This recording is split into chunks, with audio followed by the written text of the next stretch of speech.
ኢራን ለአሜሪካ ያቀረበችውና አሜሪካ ተስማምታበታለች ተብሎ የሚጠበቀው የ10 ፖይንት የነጥብ ዝርዝር ደግሞ የ10 ፖይንት የመስማማት ዝርዝር ይህን ይመስላል። እንግዲህ እነዚህ 10 ፖይንቶች ናቸው ኢራን ለአሜሪካ ያቀረበችው።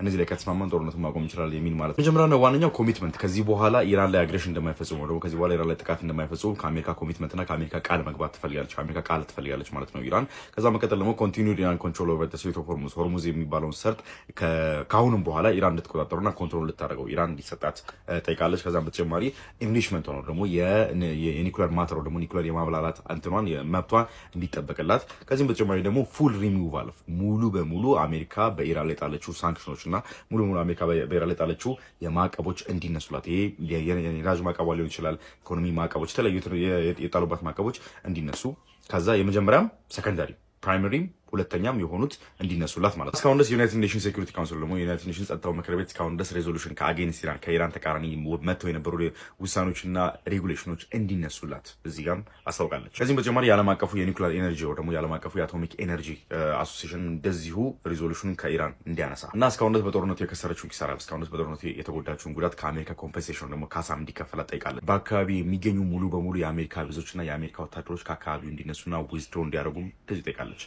አስረኛው ፖይንት በጣም የምታሻመው ሙሉ በሙሉ የኢራን አላይ ከሚባሉ ሀገሮች ጋር ሙሉ በሙሉ የተኩስ አቁም ስምምነት እስራኤልም ጭምር ማለት ነው። ይህ እነዚህ የሚያካትቱ እነ ሊባኖን ሳይቀር በዚህ ሲስፋየር ውስጥ እንዲካተቱና ምንም አይነት ውጊያዎችና ምንም አይነት ጦርነቶች እነሱ ላይ እንዳይካሄዱባት ጭምር በአስረኛው ጠይቃለች። እንግዲህ በአሁኑ ሰዓት ላይ እስራኤል እንደሚናገሩት ከሆነ ሲስፋየሩ የተካሄደው ከኢራን ጋር ነው እንጂ ከሊባኖን ጋር ሲስፋየር አልተካሄደም። ከሊባኖን ጋር ያለን ውጊያና ከሊባኖን ጋር ያለን ኦፕሬሽን እንቀጥላለን በማለት እንግዲህ የእስራኤል ትሮች ገቨርንመንት ኦፊሻሎች እያሳወቁ ነበር። ላስት ፖይንት የመጨረሻዋ ፖይንት መልሰው ወደ ጦርነት ተከታችኋለች ተብሎ ሊታሰበን የሚገኝ የትኞቹ ፖይንቶች ናቸው ለአሜሪካ በጣም አክሴፕት ታደርጋቸው የምትችለው እንደ ሀሳብ አሜሪካ አክሴፕት ታደርጋቸው የምትችለው? እኔ ከነዚህ ሙሉ ፖይንቶች ከአሜሪካ ከምትይዘው አሜሪካ ካላት ይህን ጦርነት አግሬሽን ስትጀምር ይህን ውጊያ ስትጀምር ከነበራት አሳሰብ ሙሉ የወጡ ናቸው። እነዚህ 10ሩንም መቀበል የለባትም አሜሪካ። የምርም ጦርነቱ በእኔ ሳይድ ነው ደግሞ ጦርነቱ እኔ ያሸነፍኩት ብላ ክሌም የምታደርግ ከሆነ እነዚህ ፖይንቶች መቀበል የለባትም። እነዚህ ፖይንቶች ተቀበለች ማለት ኦብቪየስሊ ኢራን አሸንፋለች ወይ ደግሞ በኢራን የበላይነት የሚጠናቀቀው ማለት ነው።